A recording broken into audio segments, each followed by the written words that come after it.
how to download Bumble on Android. In this video, I'm going to show you how you can install this app. First of all, open Play Store. Now, here on the right bottom, you can see the search icon. Simply tap on the search icon.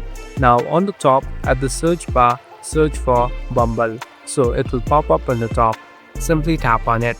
Make sure that this is the right application.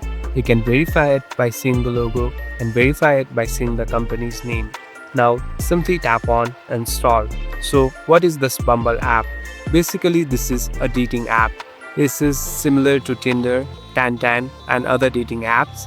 Here you'll be able to find another partner by entering all your details, and you can matchmake and even later date with the real person. So this is a very interesting app.